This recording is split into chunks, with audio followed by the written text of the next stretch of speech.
조선시대 한양의 북촌에는 김진사라는 인물이 살고 있었습니다.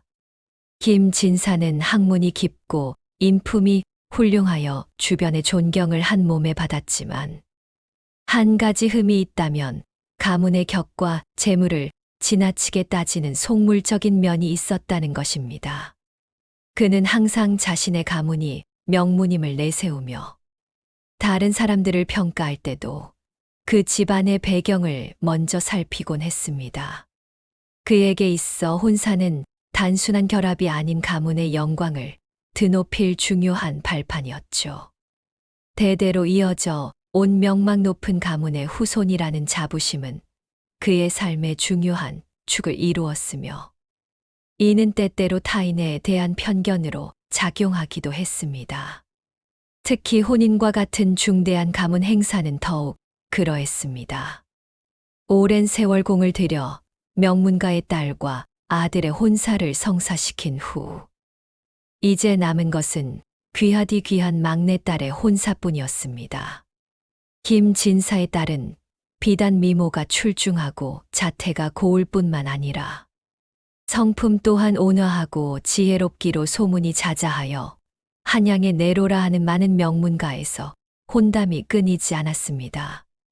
수많은 중매쟁이들이 문턱이 닳도록 김진사의 집을 드나들었지만 김진사의 높은 기준을 만족시키는 이는 좀처럼 나타나지 않았습니다. 그는 딸에게 최고의 신랑감을 찾아주기 위해 그 어떤 타협도 허용하지 않으며 더욱 신중하고 까다롭게 살폈습니다. 재물은 물론이요, 학식과 가문의 뿌리, 심지어는 조상의 덕망까지 꼼꼼히 따지는 그의 모습은 주변 사람들로 하여금 혀를 내두르게 할 정도였습니다. 그렇게 수년간을 고르던 중 마침내 김진사의 눈에 띄는 한 젊은이가 있었습니다. 그는 당시 과거에 급제하여 젊은 나이에 이미 조정의 중요한 관직에 올랐으며 학식은 물론 인품과 재능이 모두 뛰어난 복이 드문 인재로 조정 안팎에서 크게 주목받고 있었습니다.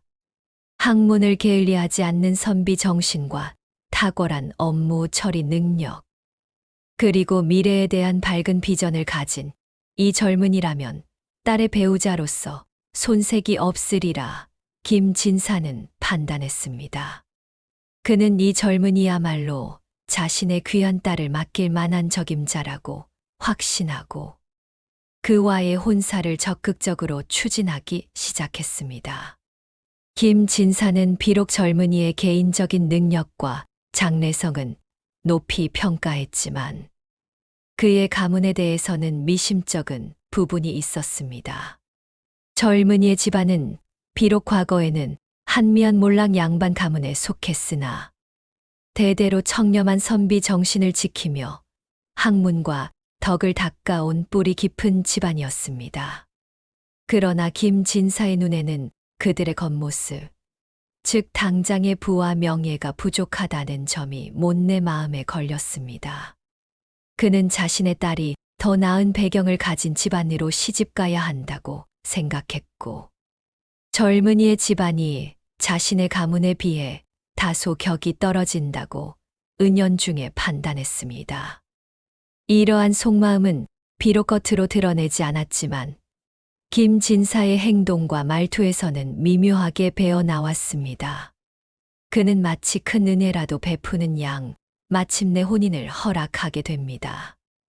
물론 그 과정에서 그는 사돈들 사람들을 조금은 얕잡아 보고 무시하는 듯한 태도를 보였습니다. 겨우 저런 집안에서 내 귀한 딸을 데려가는구나. 아마 우리 집안의 후광을 입어 가문을 일으키려는 속셈이겠지. 하는 속물적인 속마음을 완전히 숨기지 못했던 것이죠.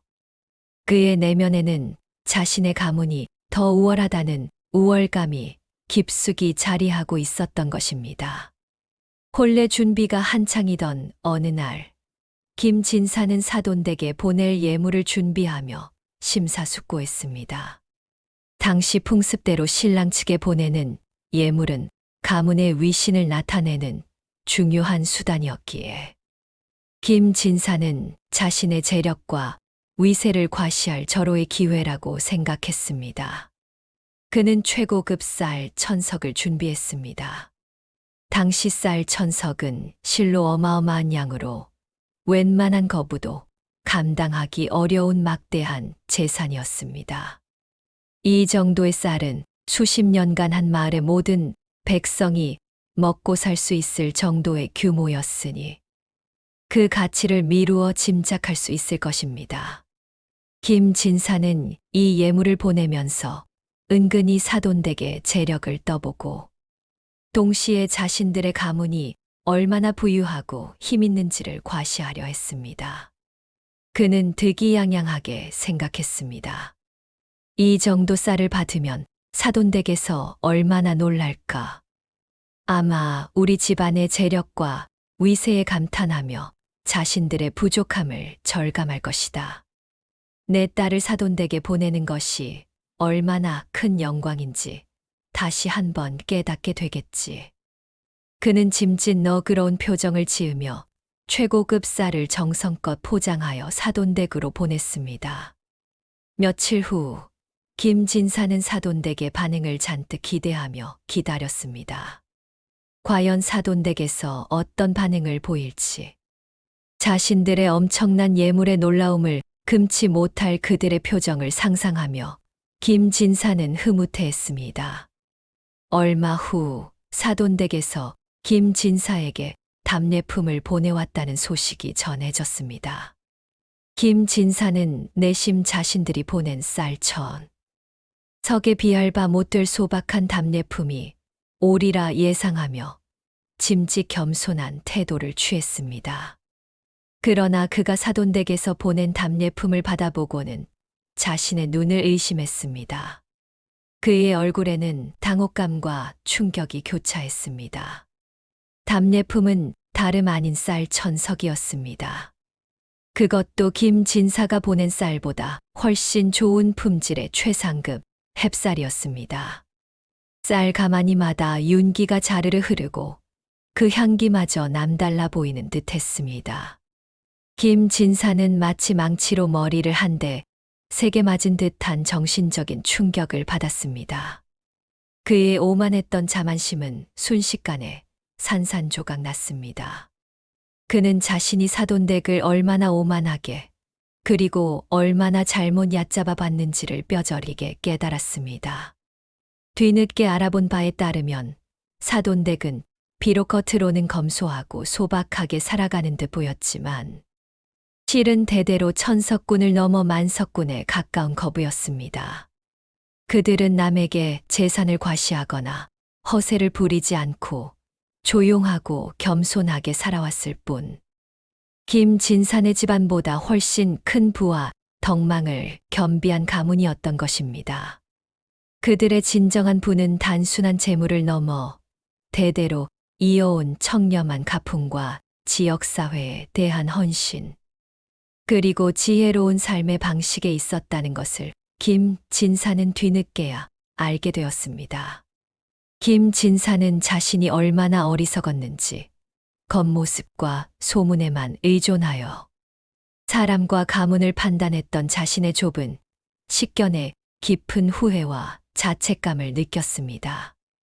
그는 자신의 오만함과 편견이 얼마나 큰 실수를 저질렀는지 깨달았고 얼굴이 화끈거릴 정도로 부끄러움을 느꼈습니다. 그는 자신의 잘못을 인정하고 즉시 사돈댁으로 찾아가 진심으로 사죄했습니다. 그는 겸손한 자세로 자신의 오만함을 고백하고 용서를 구했습니다. 사돈댁은 김 진사의 진심 어린 사과를 너그러이 받아주었고 오히려 김 진사의 인간적인 면모를 높이 평가했습니다. 이 사건을 계기로 두 집안은 형식적인 혼인 관계를 넘어 더욱 진심으로 서로를 존중하고 이해하는 돈독한 관계로 발전하게 됩니다. 김 진사는 이 사건을 통해 진정한 부와 명예가 무엇인지, 그리고 사람을 판단하는 진정한 기준이 무엇인지를 뼈저리게 깨닫게 되었습니다. 그는 더 이상 가문의 배경이나 재물, 혹은 겉으로 드러나는 모습만으로 사람을 평가하지 않게 되었습니다. 대신 사람의 됨됨이와 내면의 인품, 그리고 그들이 살아온 삶의 진정성을 중요하게 여기는 진정한 선비로 거듭나게 되었습니다. 그의 변화는 주변 사람들 사이에서도 큰 화제가 되었고, 김진사는 과거의 속물적인 이미지를 벗고 덕망 높은 인물로 존경받게 되었습니다. 이 이야기는 훗날 한양에 널리 퍼져 사람들에게 큰 교훈을 주었다고 합니다. 겉모습만 보고 사람을 판단하지 말고 겸손한 마음으로 상대를 대해야 한다는 가르침을 전하며, 김진사의 이야기는 세대를 넘어 오늘날까지도 회자되고 있습니다. 그 사건 이후로 김진사는 매사에 더욱 신중을 기하고 타인의 배경이나 재물을 묻기보다 그 사람 자체의 본질과 가치를 들여다보려 끊임없이 노력했습니다. 그의 아들과 딸은 각자의 배우자와 함께 행복한 가정을 꾸렸고, 사돈댁과의 관계도 시간이 갈수록 더욱 깊고 단단해졌습니다. 김진사는 이제 더 이상 재물이나 가문에 얽매이는 속박에서 벗어나 진정한 자유와 내면의 평화를 누리게 된 것입니다. 물질적인 풍요를 넘어 정신적인 풍요로움을 추구하는 삶의 가치를 깨달은 것이죠. 사람들은 김진사의 극적인 변화를 보며 놀라움과 함께 깊은 감동을 받았습니다. 한때는 속물적인 면모로 비판받던 그가 이제는 덕망 높고 지혜로운 인품으로 추앙받는 어르신이 된 것입니다. 그의 이야기는 단순한 야담을 넘어 인간의 성찰과 성장을 보여주는 하나의 훌륭한 전형이 되었습니다. 이러한 김진사의 이야기는 오늘날 우리에게도 많은 시사점과 교훈을 던져주고 있습니다. 물질적인 조건이나 외적인 모습에 얽매이지 않고 진정한 가치를 찾아가는 삶의 태도가 얼마나 중요한지, 그리고 타인을 존중하고 겸손하게 대하는 마음가짐이 우리 삶에 어떤 긍정적인 영향을 미치는지에 대해 깊이 생각하게 만듭니다. 김진사의 깨달음은 시대를 초월하여 많은 이들에게 잔잔하지만 깊은 울림을 주고 있습니다. 사돈을 얕잡아 봤던 그의 오만함은 결국 자신을 깊이 돌아보고 성찰하게 하는 결정적인 계기가 되었고, 그 과정에서 그는 훨씬 더 고귀하고 성숙한 인격체로 거듭날 수 있었습니다. 이처럼 삶의 모든 순간은 우리에게 예상치 못한 배움의 기회를 제공하며, 때로는 가장 큰 실수와 오만함 속에서 가장 소중한 깨달음을 얻게 되는 법입니다. 김진사의 이야기는 바로 그러한 깨달음과 성장의 여정을 섬세하게 그려내는 아름다운 기록이라 할 수 있습니다.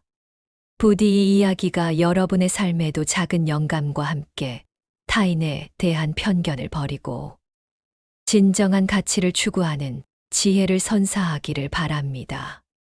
그의 삶은 우리가 진정으로 무엇을 추구해야 하는지, 그리고 어떻게 살아가야 하는지에 대한 중요한 메시지를 전달하고 있습니다. 인간 본연의 가치와 존엄성을 존중하는 삶, 그것이 바로 김진사가 뒤늦게 깨달은 위대한 진리였던 것입니다. 그의 이야기는 단순한 예지 이야기에 그치지 않고 우리 모두에게 깊은 삶의 통찰을 제공하며 끊임없이 되새겨지는 것입니다. 이러한 교훈은 오늘날에도 여전히 유효하며 물질 만능주의 시대에 사는 우리에게 더욱 큰 의미를 부여합니다. 겉모습이 전부가 아님을, 진정한 가치는 내면에 있음을 김진사의 일화를 통해 다시 한번 상기하게 됩니다. 겸손과 성찰, 그리고 타인에 대한 진정한 존중이야말로 우리가 추구해야 할 삶의 가장 중요한 덕목임을 말해주고 있습니다. 김진사의 깨달음은 오늘을 살아가는 우리 모두에게 강력한 메시지로 다가옵니다. 우리가 세상을 바라보는 시야를 넓히고 사람을 대하는 태도를 겸허하게 만드는 소중한 지침이 되어줄 것입니다.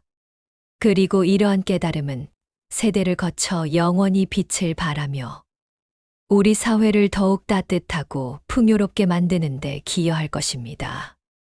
이 야담은 단순한 예시 이야기를 넘어 인간 본성의 깊이를 탐구하고 오만과 편견이 어떻게 개인의 성장을 가로막는지를 보여주는 동시에 진정한 성찰을 통해 어떻게 더 나은 존재로 거듭날 수 있는지를 생생하게 증언하고 있습니다.